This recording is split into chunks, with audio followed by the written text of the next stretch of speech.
Let's get started with the next talk about services and resources. Heather could not be here. Her state is on fire. And so Gordon Maples, our own regional manager, is here who was involved with the Alabama group. Happy Adams, he's known for his hats and his love of other people in hats. Atheist in Hats Tumblr is something to check out if you have some time and want to spend it all online. He's developed the SECA, the Southeast Regional Network, and that was really the model. We realized how important it was for groups to interact with each other, and we had to bring them on staff, and now it's flourishing. We now just brought on 3 more regional organizers to follow in his lead and try to give students more direct help. And Gordon is here to talk about services and resources that we offer, so let's welcome him. Excellent. Hello, everybody.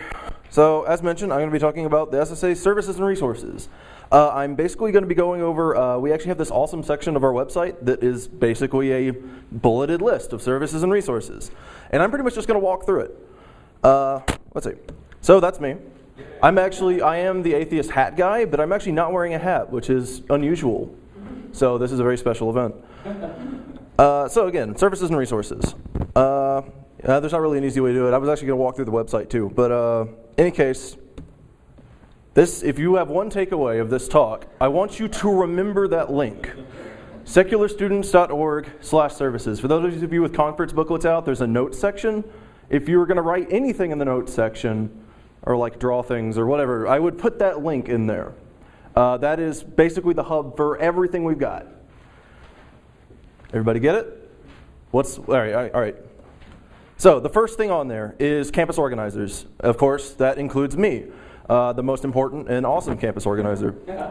But we also have specialists for groups that are trying to get started up, works with those regularly. And we have a high school specialist that works with our high school groups, and it's also coordinating the Safe Zone, if anybody caught that training earlier. As Jesse mentioned, we're going to have even more regional campus organizers that basically take on the responsibilities of campus organizers for a specified part of the country. Particularly if there's any California people here, Dave Fitzgerald back there is going to be your guy. It is a big, awesome team. We all know what we're doing, and we absolutely love answering your questions and working with student leaders.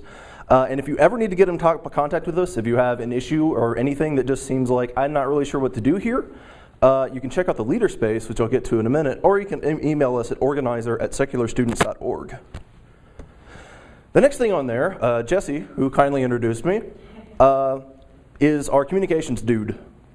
In our media relations section, this is actually, I feel like it's one of the more underutilized resources that we have. There are guides to how to write press releases. How many people here have had to write a press release before? A handful. All right, that's actually pretty good. If you're holding particularly a larger event, that is a great way to get attention from off campus to come onto campus. It can fill bodies into seats. And it's something that unless somebody's shown you how to do it, it can be a little difficult. But we have guides, we have a couple of sample press releases, and we actually have a guide of how to write them. We also, has anybody been interviewed for their group before? Okay, and a bunch there too. We have a soundbite planner on there, which sort of allows you to condense your message into small bits that media people just love. There's also a message clarification worksheet that's worth checking out on there. So. Next thing we have is the branded affiliate program. How many people have a branded affiliate, meaning SSA name? All right, a handful. Awesome.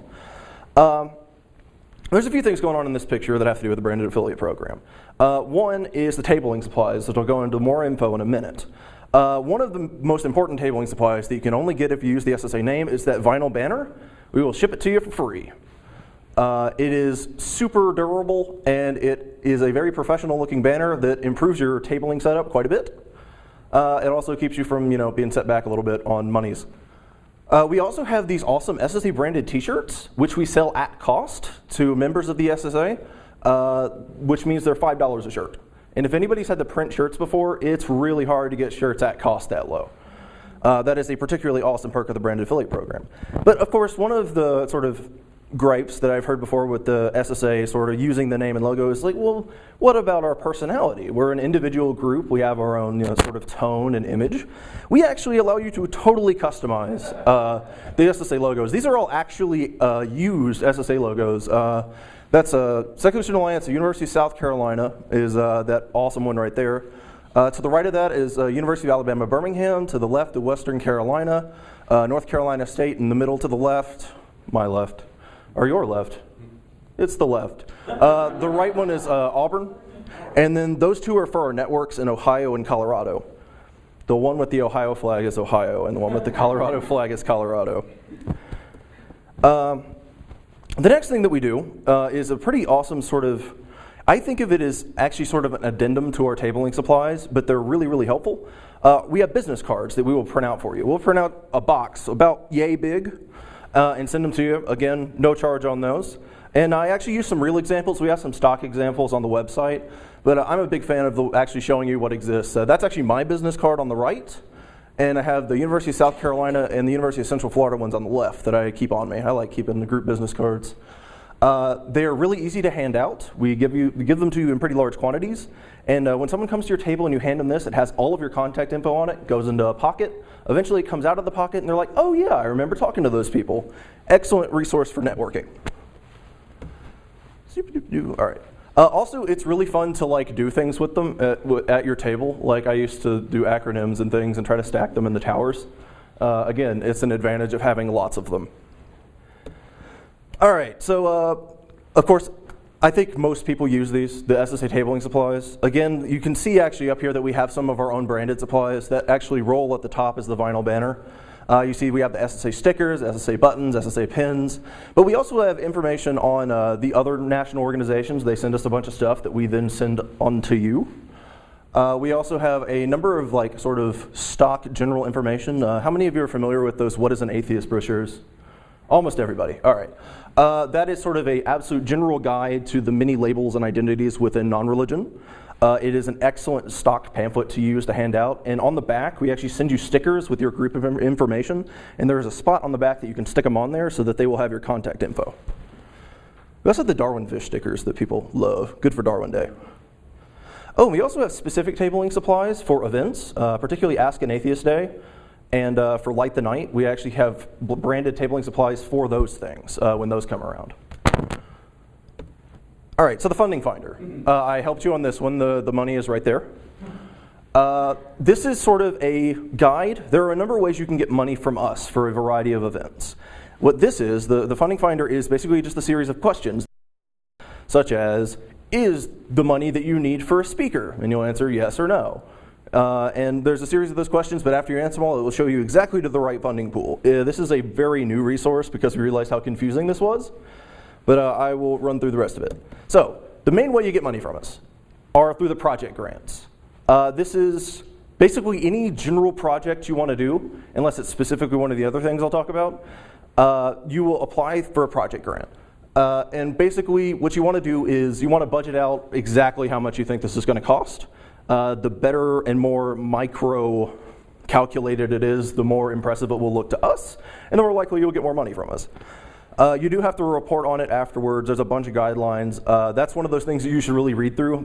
It's a very long, wordy page that's worth going through. But yeah, that is the primary way to get project grants. For an example of a couple things that have been done, the group at Ohio State a number of years ago went to New Orleans for a service trip on a project grant. And actually, one of the more recent ones we got is the group at University of Georgia. Actually, at some schools, they will charge you like technology fees. And they were really tired of having to rent a projector, so they actually are going to buy a projector. And they're just going to keep it with the group, I guess, with their tabling supplies and carry it around. But that's the sort of thing that is great for project grants. The next thing is the Speakers Bureau. I think most of you are probably familiar that we have a Speakers Bureau of awesome speakers. There's a ton of them here. You actually check in your booklet, and there is a SB by their picture if they're on our Speakers Bureau.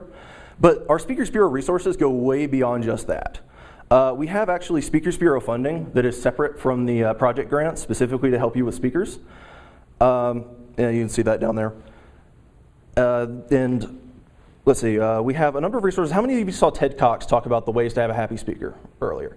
Okay, that is actually pretty much directly transcribed under the Speakers Bureau section of the website, which if you can find it through /services, but it's also /speakers.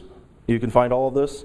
We have sample debate guidelines. If you've never run a debate before, this is it's a very simple rundown that actually I believe Dan Barker wrote for us a number of years ago.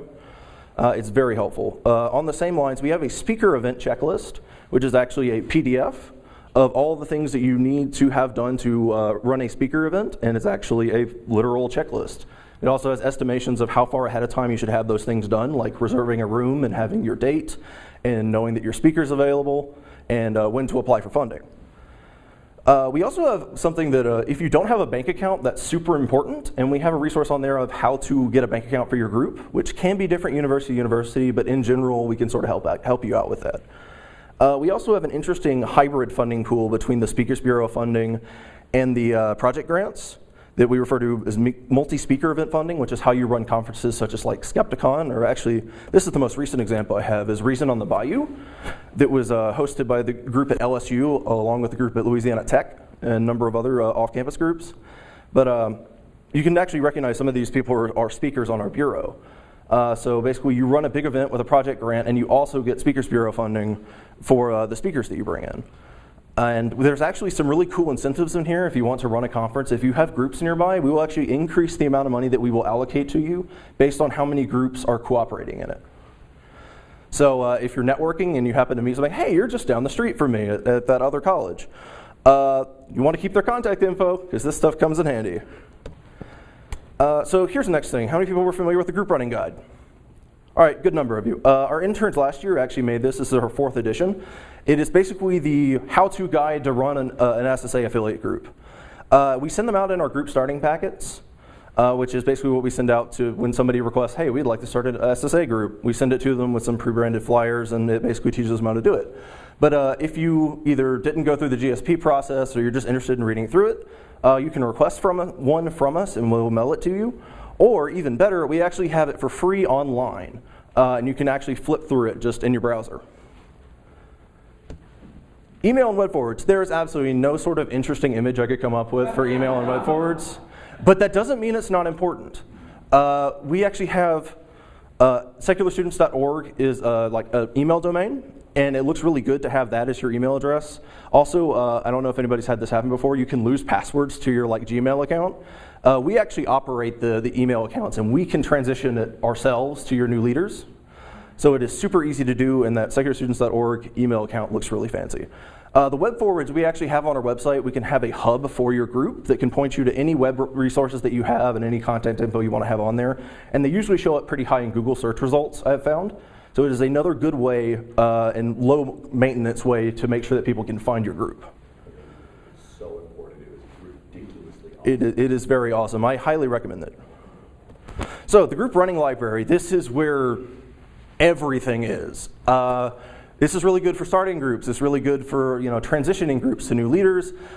We have the sample constitution on there. We had somebody talk about constitutions earlier in the conference, but that's actually really important. We have a sort of cut and paste sort of basic constitution that's really easy to add on to if you want to sort of customize it for your group. It makes the whole writing process much simpler for it because it's kind of super boring.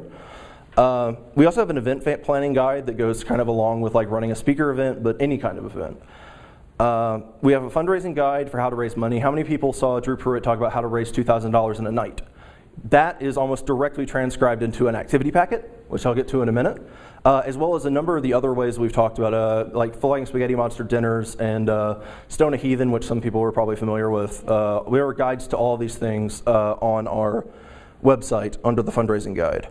We also have a new institutional memory and documentation guide, which is kind of a key to telling you how you can track how you run your group at your campus. We can't really help as much with it because we can't be on your campus with you to write this stuff down. We can help from the outside, but we highly recommend that you keep track, especially if you're a new group and learning, how to who do you go to reserve rooms on your campus? How does the funding process work at your school? Because it can be very different school to school.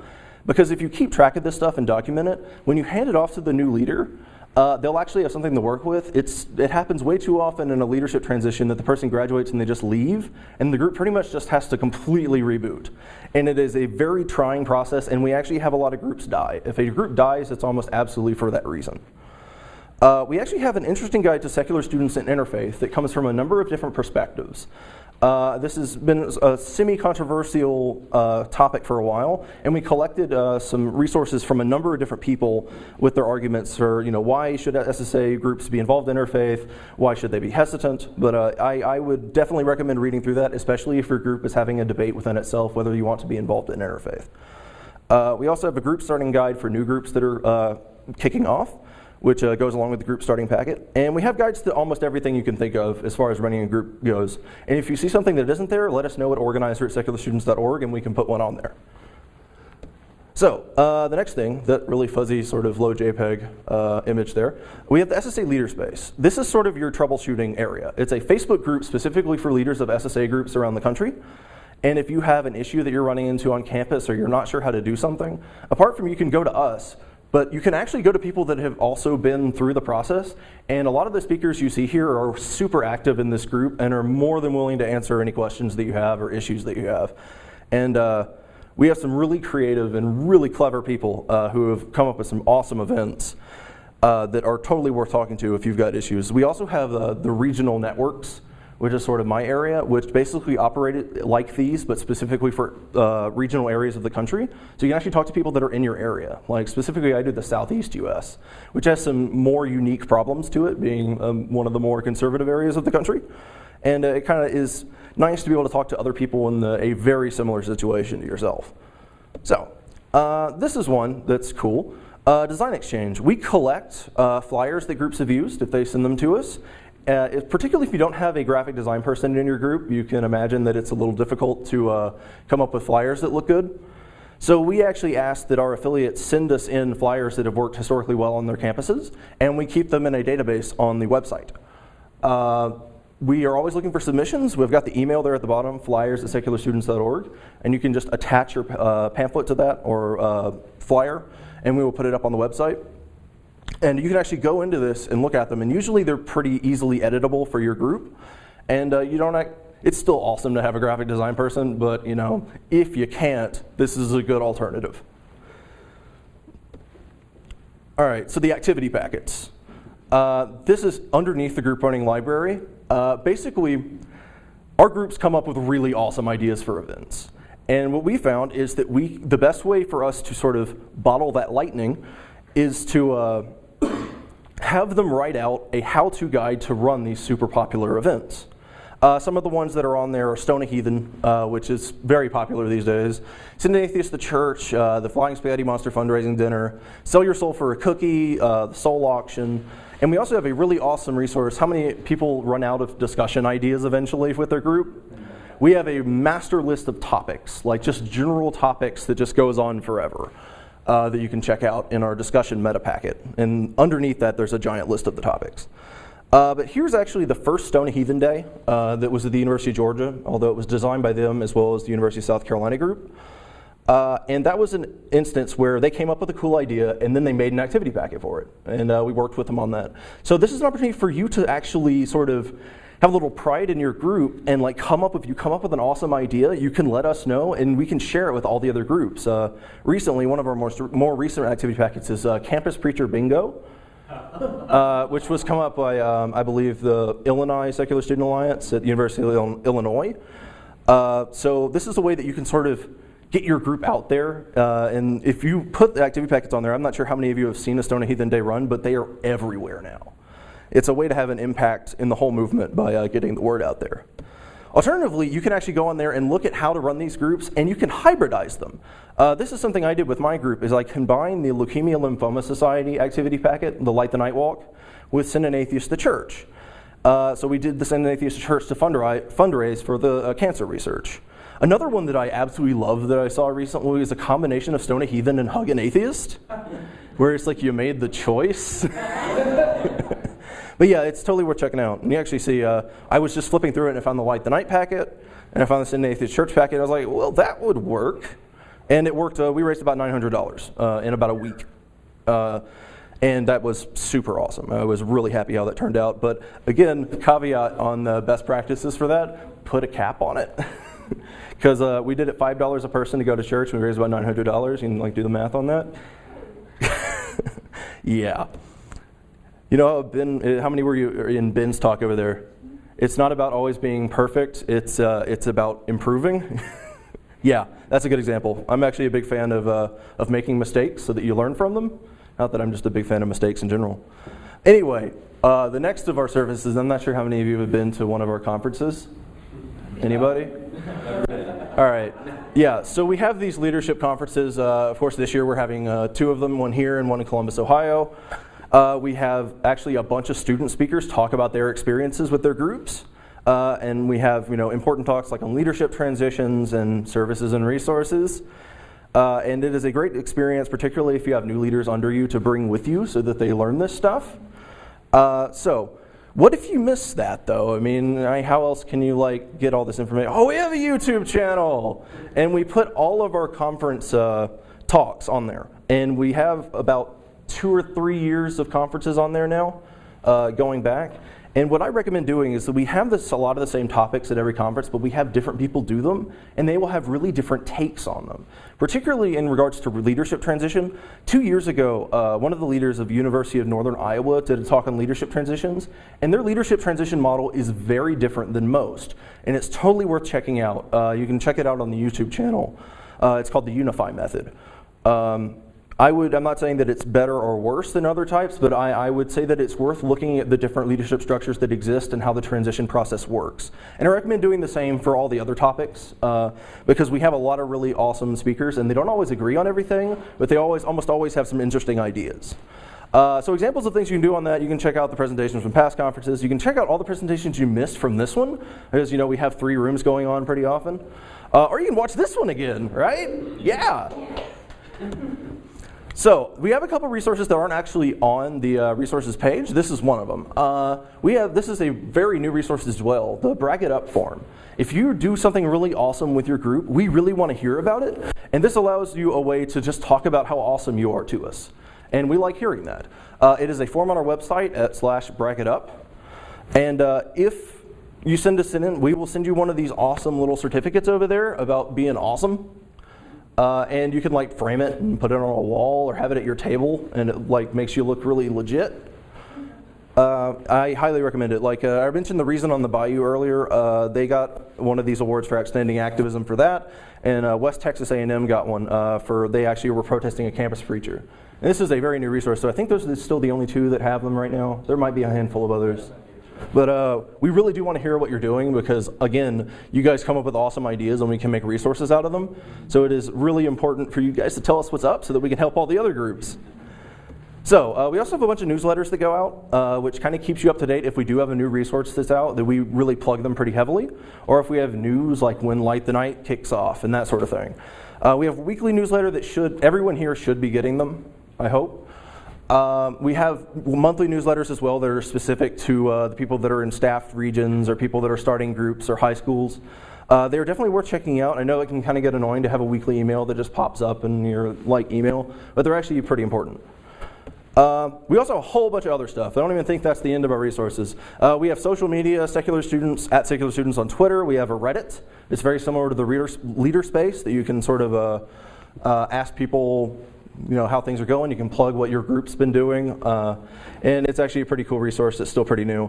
We have law school groups and resources to help you start a group at a law school in Secular Legal Society. We have the regional program. We have campus organizers in Texas and the Southeast, and we're going to have California and what we're referring to as ILLINCI, or ILINKI, for Illinois, Indiana, and Kentucky.